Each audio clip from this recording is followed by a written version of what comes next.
At this point, I don't know. We'll have to monitor it day by day. I think he might have tweaked it last week. Felt good, kind of going into today, and then got out there and got tight on him. So we limited him. So for what I know right now, we'll just kind of handle it day by day and see if he's available to play with the quad. I've got a Phil Orban for the next question. Hey, Matt, I was curious. You had mentioned watching the telecast of the game, the TV broadcast of the Broncos game. I'm wondering what can you pick up from a TV broadcast that maybe you can't pick up from the All-22 or the coaches' film that you watch? That's a good question. I think the sound a little bit, just the communication, especially in a year like this with not, with no crowd noise. Maybe a little bit more of the feel of the game, and then sometimes some of the backstories. As you're watching the tape, but the announcers as they give you a little bit of the backstory about certain players, what they've been dealing with, what they've been through, be it physical, roster things that they've gone through. So I think it gives you a little bit of a backstory, that you wouldn't otherwise get, that you probably can get from some reports, but it just kind of brings it to you all at once. Let's go to Steven Toronto for the next question. Coach, you were talking about winning games down the stretch the other day, and on the subject of that, there were some pretty significant upsets in the NFL this weekend. The Giants over the Seahawks, and then Washington over the Steelers. As you look at some of your opponents on your remaining schedule, particularly Green Bay and New Orleans, who both have winning records, do you look at those examples as things to tell your guys, hey, we can do this, or we're capable of this? Yeah, I only look at Denver as we sit here. And this is one, this is a game that I tell our guys, we have to go out and play our best. We have to find a way to win this game. I don't think our guys have any question or doubt as to whether we can play with anybody when we play well. I think there's only been one game this year that really got away from us, and that was in the second half. I think our guys have showed up every game ready to go, and they've been in every game, and they've had a chance to win at the end. And so as we get ready for Denver, we know Denver's going to be ready for us. We're ready for them. And, we're anticipating that we'll go out and battle, fight, scratch, claw, take it to the fourth quarter and try to make one more play and win it at the end. And so that's where our focus is on nothing else other than just this game. Let's go to Darren Gant, followed by Joe Person. Matt, with so many defensive linemen either not available or on the list, do you have to be kind of scheme flexible this week, or do those guys who are on there right now have to be prepared to play 60, 70 snaps full load? Well, we've kept a lot of guys on the practice squad that we have confidence in, that can be elevated, that know what we're doing. And I think the guys that are going to be available on Sunday have to be ready to play, play 60, 70 snaps, as you said. So we'll go through the week. We'll see who's available, and we'll go out there and ask those guys to empty their tanks and play hard and play for a long time. And if we elevate someone from the practice squad, and we've done that so far this year before, I trust those guys. I know they're good players. They'll play well. Hey, Matt, I have two. First of all, how and where did Christian tweak his thigh last week during the bye? I don't know. I think just sounded like it's part of his, his working out and his training.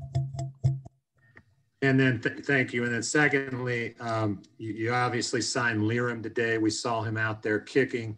Will he compete this week with Joey? Joey's our kicker. Liram really impressed everybody at the workout. Did a nice job today in practice. He can kick and punt. He'll be available, but Joey's our kicker this week.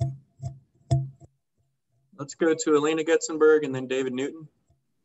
Hey, Matt, noticed that Tommy Stevens was wearing a different number today. It looked more like a tight end number. Are you guys testing him there, or is he still just a quarterback? He's a practice squad guy. He's going to run routes for us and be the other team's receivers and tight ends, and especially with us having receivers out right now. So he's doing many things. He's playing quarterback, he's playing tight end, he's playing receiver, he's playing on special teams. He's given us a look, and I think it's great. He's a versatile player that, we think really factors into our future. And, his versatility is something that we'll take advantage of. But right now he's just, serving that role of giving us a look at the other team.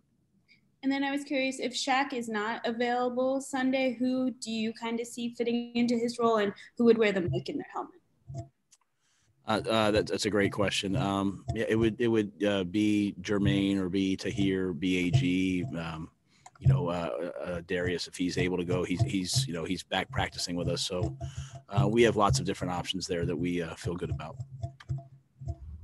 Hey, Matt, I'm wondering if you've ever gone back and looked at the Panthers and Broncos in 2015. Now, that has nothing to do with this game, but just kind of when you're building a team like you are now and looking at what happened to that roster to get it to where it is now, if you've ever studied that, and what were your observations?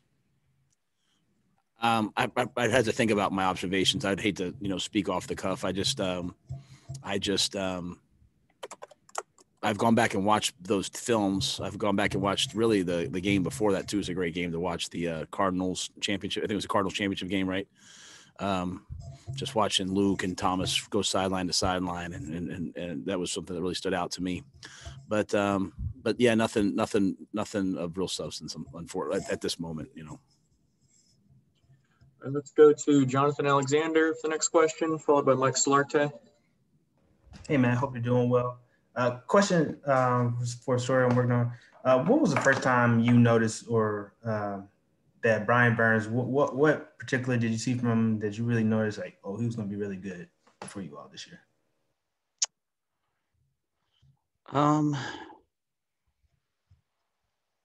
Well, I when I first got here, Marty talked about his pro day, said it was one of the best pro days he's ever seen. And then watching him, play last year some, seeing that he had explosiveness and get off, so I came in with an expectation of, hey, he's going to be a really good player. And then I just think seeing him grow over time, such a unique year in that we didn't get a chance to see him in OTAs. But I don't know that I can put it on one moment. There was a play early in the season. I think it might have been Tampa Bay or it might have been the Raiders where we dropped him into coverage and they threw a ball and he broke up and made an unbelievable open field tackle, like a big time open field tackle for a defensive end / outside linebacker. I remember on the sideline being like, wow, that's really impressive. And I think the thing about Brian is his versatility allows him to be used in so many different roles. And, we're able to play him, in several different roles, much like we do with Chin. And but I think that moment, I came with a high expectation for him, and that one moment really stood out to me. Coach, as you look at Denver, do you kind of see yourselves in the reflection of that? Teams that have been in a lot of games could come up short in close outcomes, had a couple get away from you. I mean, are there similarities in maybe the way you guys are your seasons are going, and is there anything there that you can see that in those losses that they've had that you guys might be able to take advantage of? Well, I mean, I think when they're at their best, like you go back and watch the Dolphins game, they had, I think we have them down for like 34 pressures. They had 6 sacks. They ran for 189 yards. Coach Fangio is someone that I have studied and looked up to for years. And so, they have the formula, and you go back, I like to go back and watch the games that they've played their best and won, and they do those things, at a high level. They're number 1 in the NFL in red zone defense. So they win the situations.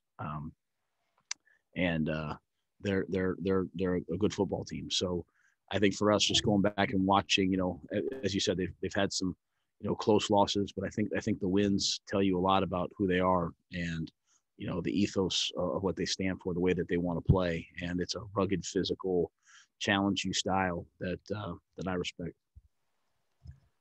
Next question will go to Sharon Thorsland, followed by Skylar Callahan. Hi, Coach. I wanted to ask you a little more specifically about the Broncos and their running attack. I know they've got a pair of really good backs. What do you see out of those guys, and what kind of a threat do they pose? Well, they have an excellent offensive line. They have the ability to run several different schemes. A lot of teams we face, hey, they just run outside zone, or they just, when you face the Broncos, they run outside zone, they run, pin and pull series, they run one back power, they run inside zone, they run counter. So you have to defend, several different run schemes, and each scheme, both, really all three backs can run. Then they also add in, because Locke is such a good athlete, they have zone read series, they have run tag RPO series.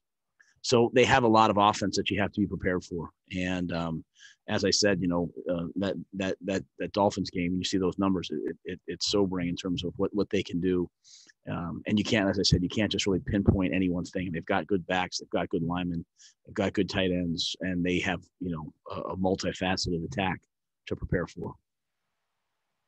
Hey, Matt, you've said a few times that you want Carolina to be a serious football place, and kind of looking back at your two previous stops at Baylor and Temple, you had to do some rebuilding there, obviously. Do you see any similarities in the first year of each stop, and have you seen similar progress in that first year?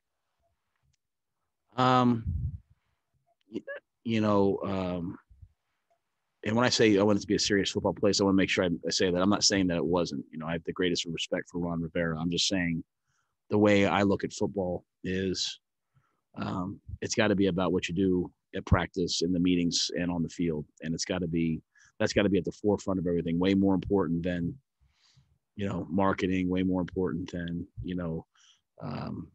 hype. It's got to be about the football. So, and I know Ron was the same way, so I respect him greatly. I think those other places were different situations. I think, I go back to year one at Temple. We came down the stretch. We lost so many games, like at the very end of the game, on Hail Marys, on, last second touchdowns, heartbreaking losses. But the one thing we did was we always came back and we battled and improved.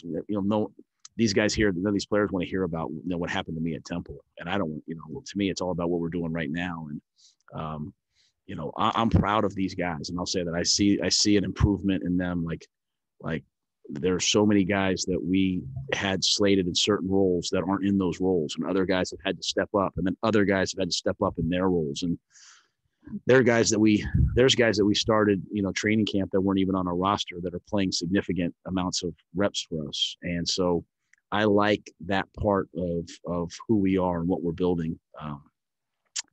Sometimes, and I want to say this really clearly, sometimes you're not winning, so you think it's not working, but it's working. You're just not winning yet. And if you keep doing it, it'll continue to work and work and work, and then you'll start winning, and you came by it the hard way, the right way. So we haven't won at the level we want, and that's frustrating, and it can discourage you, but it doesn't mean that you're not making progress, and it doesn't mean we're not getting better. It doesn't mean that we're not improving. And so this is a game of production. We have to produce. We're not sitting here saying, hey, look at us, we're getting better.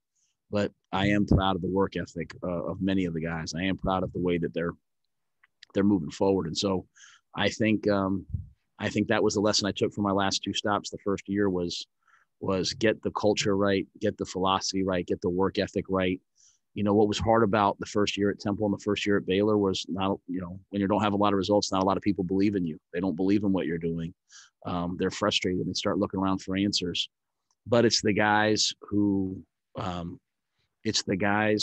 in there with you when it's frustrating that you want to win with. And when you start winning, everyone believes in it and everyone buys into it. And I always have a special place in my heart for the guys at Temple year one, the guys at Baylor at year one that bought in and did everything I asked, even though we kept losing. And eventually those guys, they all could call themselves champions at some point. So we'll just keep grinding away and keep working and trying to improve. And we have a lot of guys here bought into what we're doing.